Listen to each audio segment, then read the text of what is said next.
What book do you always recommend to other people when they ask?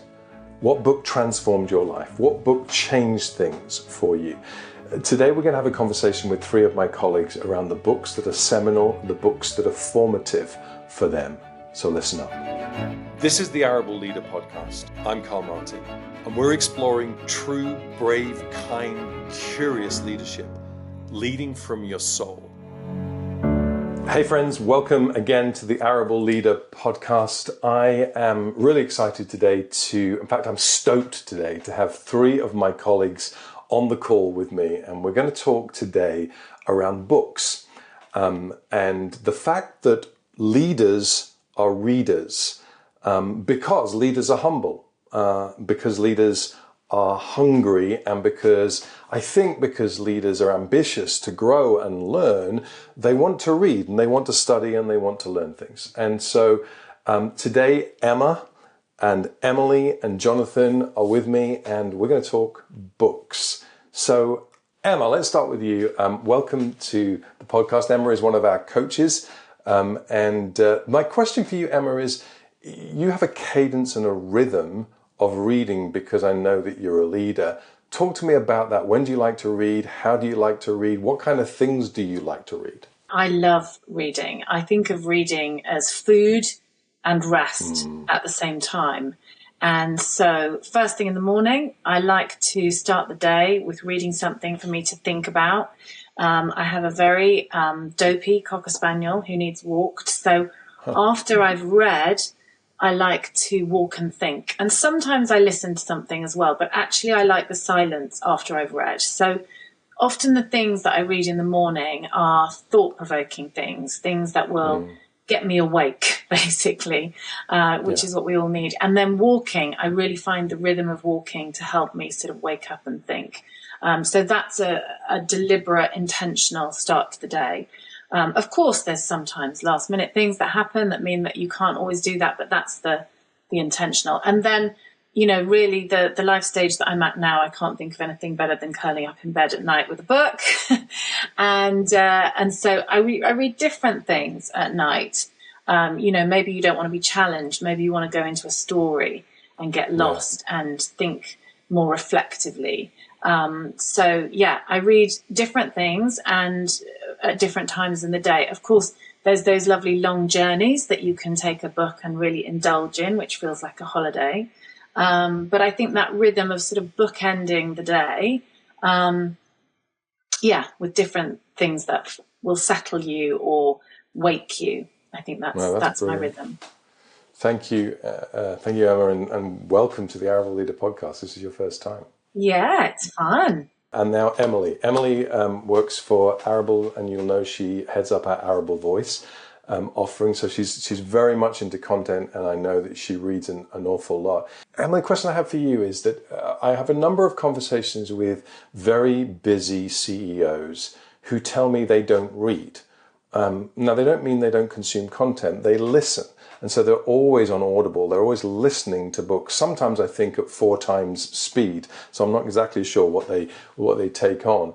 And I had a conversation the other day with one of the CEOs, and he said he wasn't going to read my book. He was going to listen to it. And I basically flat out refused to let him have an Audible copy and said, no, you're going to read it and you're going to take a pen to it. And so talk to us a little bit, Emily, about how you consume a book and its content, and why you might think that having an actual physical, old school paper copy with a pen is really useful.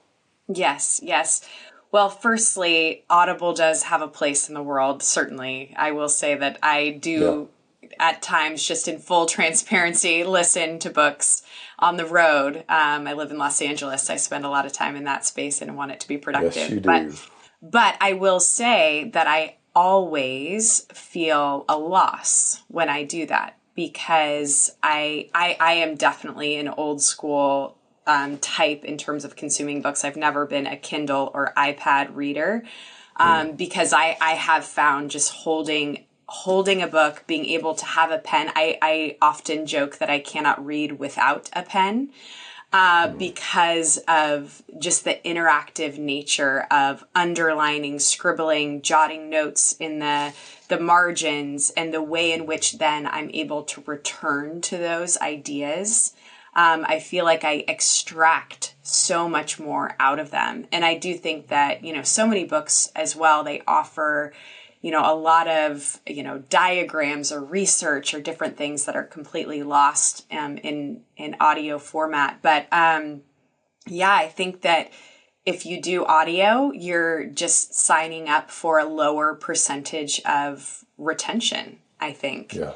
So I think you're going to get way more out of it with a physical hard copy.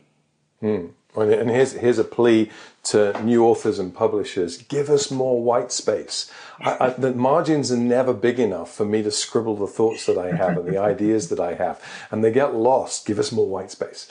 Thanks, Emily. Jonathan, to you. Jonathan, I know you're a voracious reader, and here's my question. You, I'm pretty sure, are inundated with possibilities and people giving you recommendations for books to read, and there are myriad books out there that you want to get hold of. How do you choose and decide what you're going to read? And I'll give you the supplementary question as well. How do you make sure that you don't just read things that you already agree with? How are you making sure you're reading people and concepts that you might fundamentally disagree with and then might sharpen you? Yeah, great question, and I think really timely. So I'll take them in two parts, if that's all right. So the first one on sort of how do we pick what to read? Yeah. I think today, like in this moment in 2025, we are living in an information revolution that we haven't seen the likes of in 500 years since the printing press. 600, 700 years ago, a person was determined to be wealthy if they had a massive library. And by massive library, we mean 50 books, because each and every book would have had to be written down. So the information that was being flown around the world, as it were, was just that which was written down by one person onto parchment or vellum or whatever it was. And then the printing press came along and it changed the value of the written word from being something that could only be accessed by the super rich to being something that could be accessed by any person around the world. And that was revolutionary in so many ways. We look at the revolutions of the kind of late sort of second half of the last millennia, and those only could have happened because of the printed word, not just the written word. We are now in an age of information superabundance because of generative AI. And so when we look at the things that we can access, the information that we can access, we have more at our fingertips today than our parents could have ever dreamed of. And so your question is so much more important.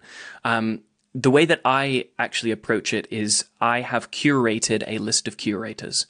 So I have people, or I have institutions that I really trust. And in an age where institutions are being undermined, I think that we can be kind of radical and trust some institutions, because these institutions aren't just words on the side of a building. They are people that are maintaining an ethos and trying to maintain a way of being.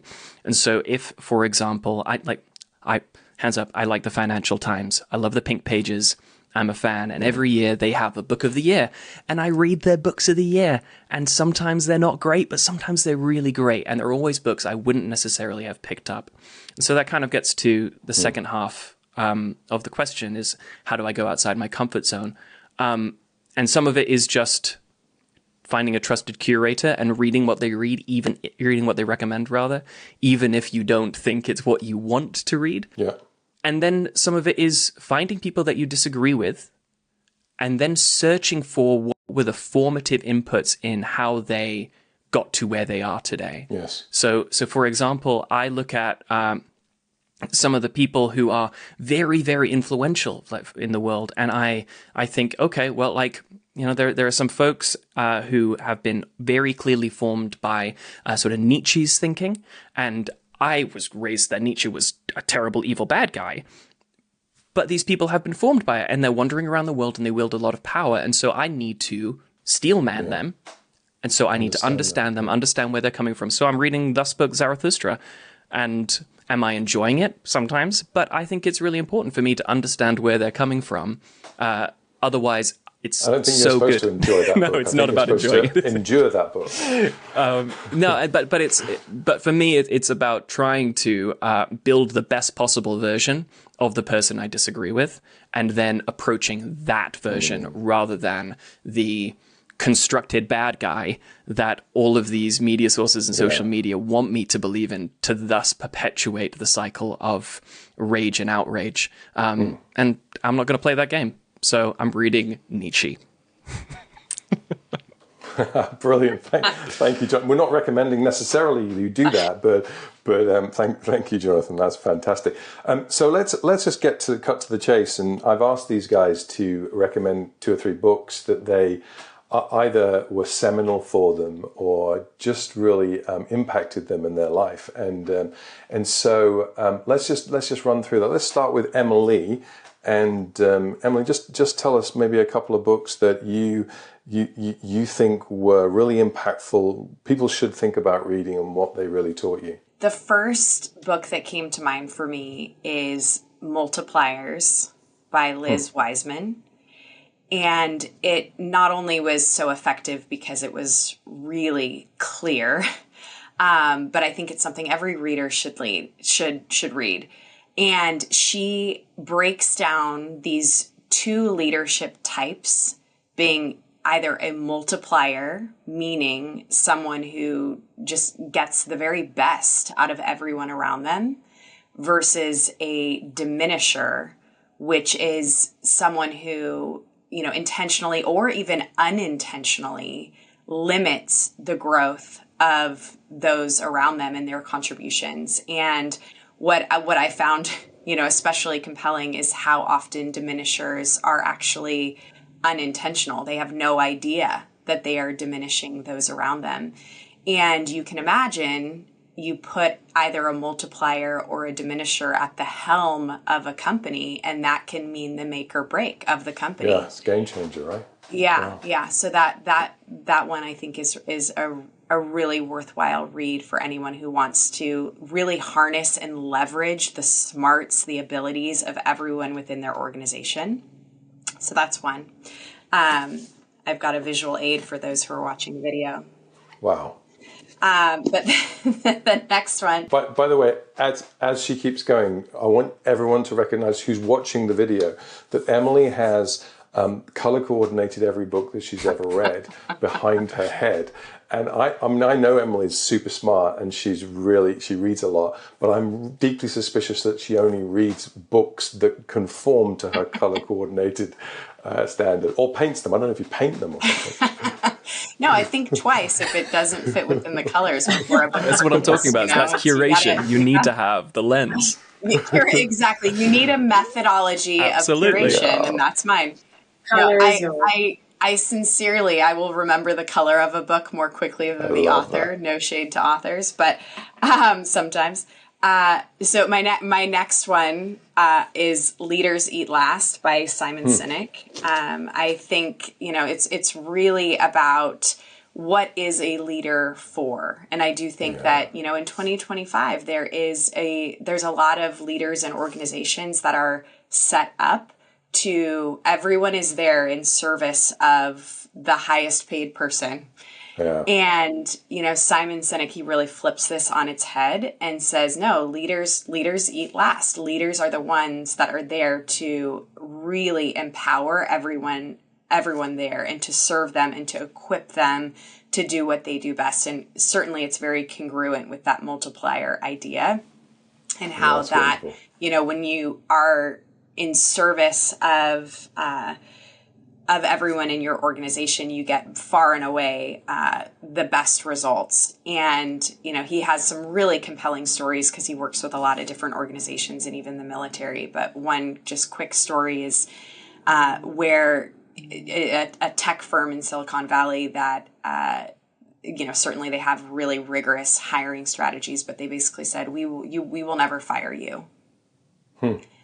unless there's, some sort of egregious corruption or whatever it is, but we will never fire you. And you think of the tenor and the trust and the risk taking that exists in that organization. And of course, they're wildly successful as a result because people are not afraid of getting fired. And that very basic sense of, I can really go after big things without feeling like people will always be nipping at my heels. Anyway, that was just a really compelling That sounds like a conversation for our next team meeting. There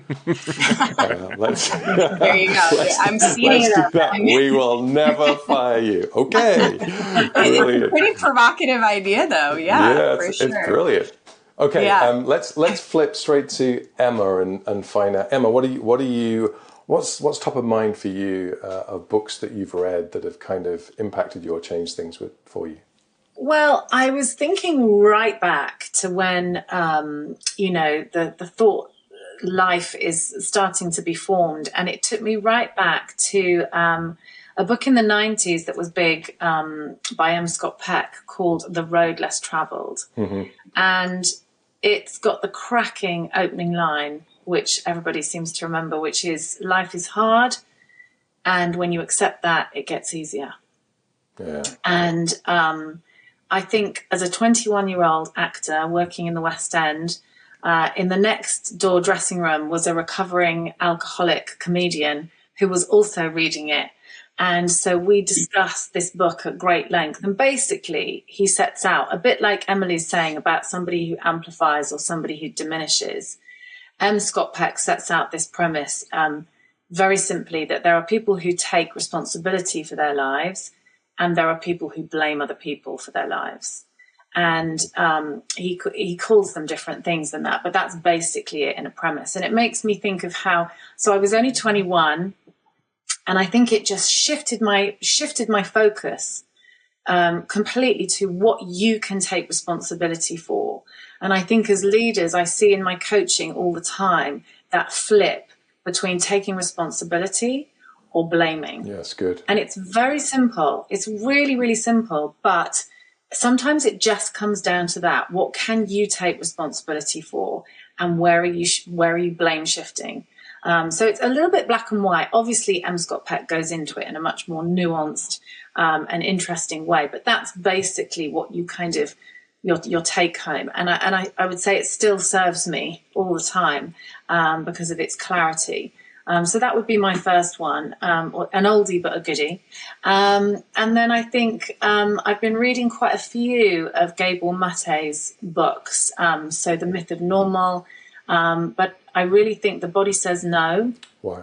Is what people are talking a lot around our connectivity as people, how we work in neuroscience with our body, our mind, our spirit.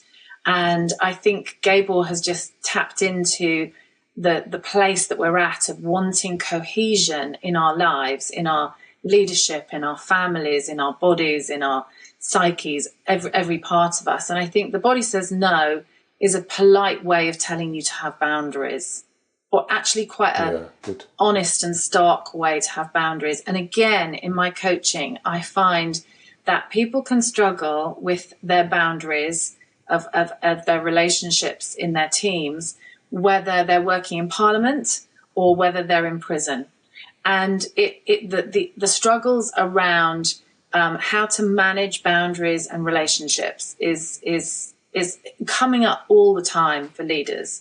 And so I think The Body Says No has again that clarity of kind of, you need healthy boundaries and you need to know how to address them. So I took a lot from that.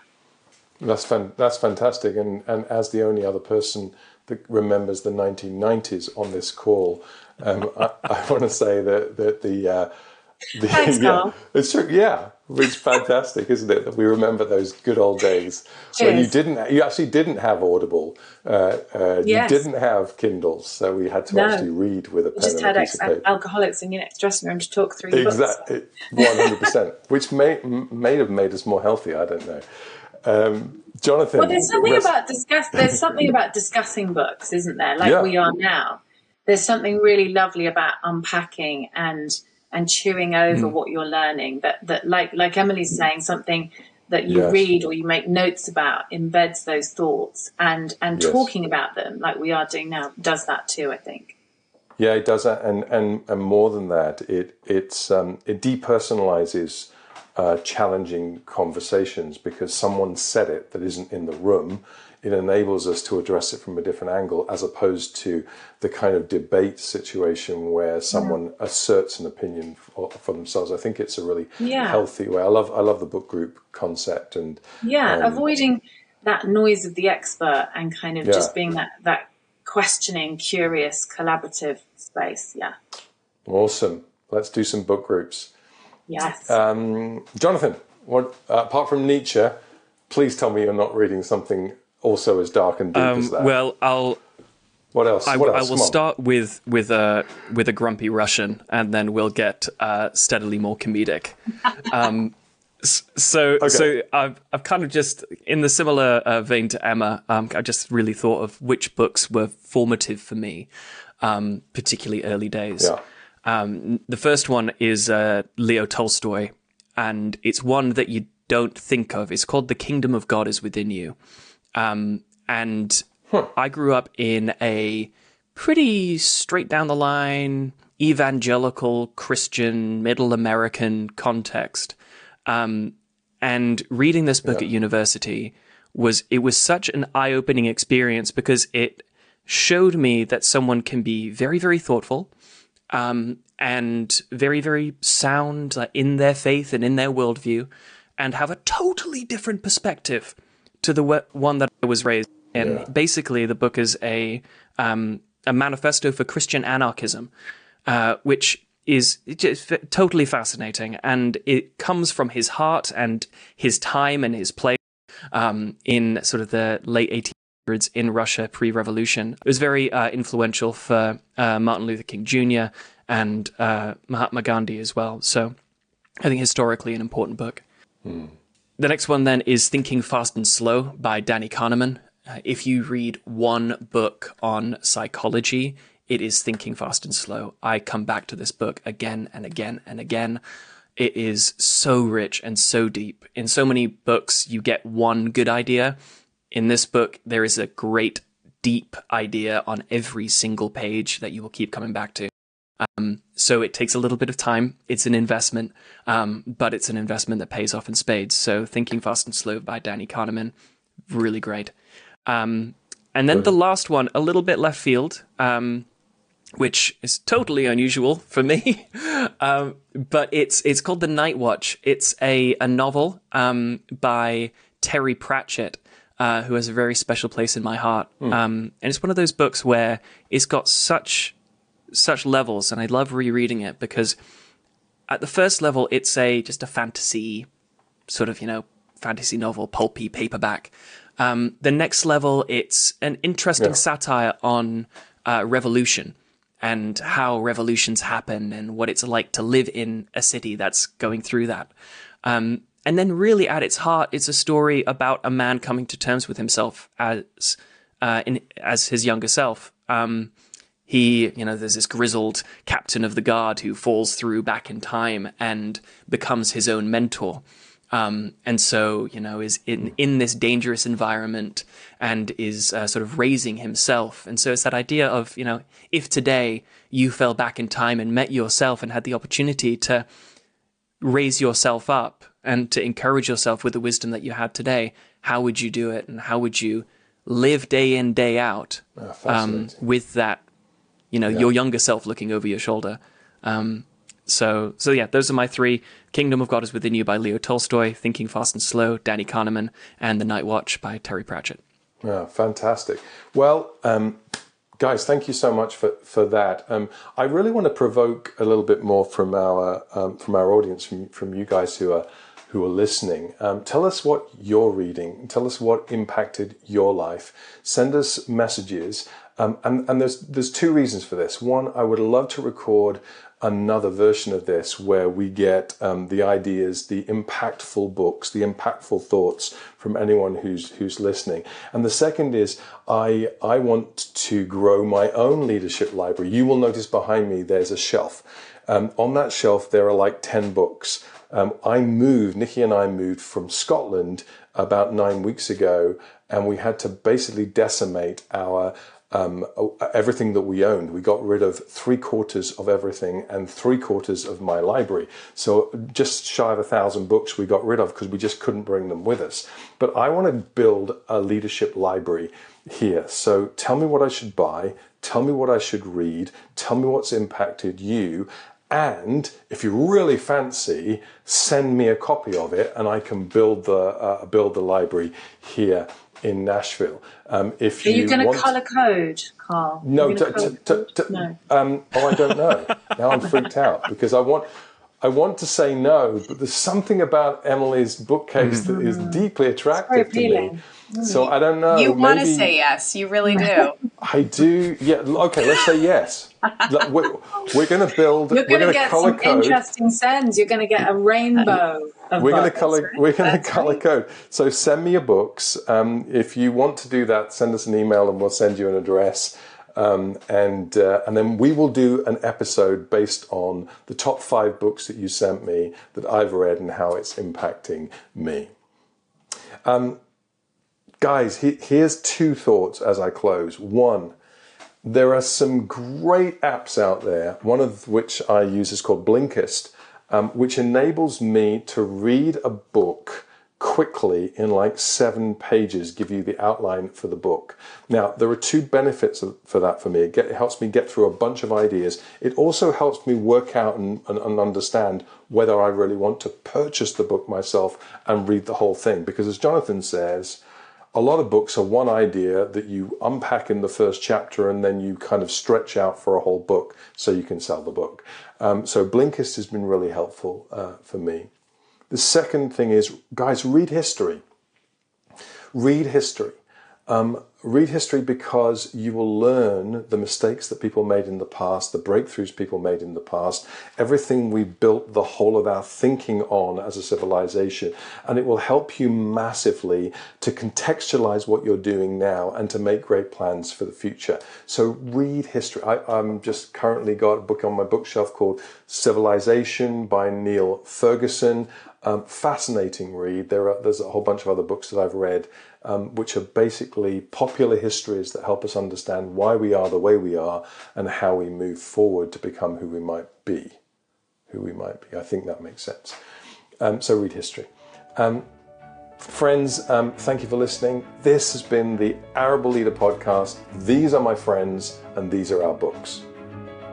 You've been watching The Arable Leader with Karl Martin. Subscribe for more episodes with great leaders. And you can also listen to The Arable Leader wherever you get your podcasts. For more resources for leading in a healthy way, visit arableco.com and check out Karl's new book, The Cave, the Road, the Table, and the Fire: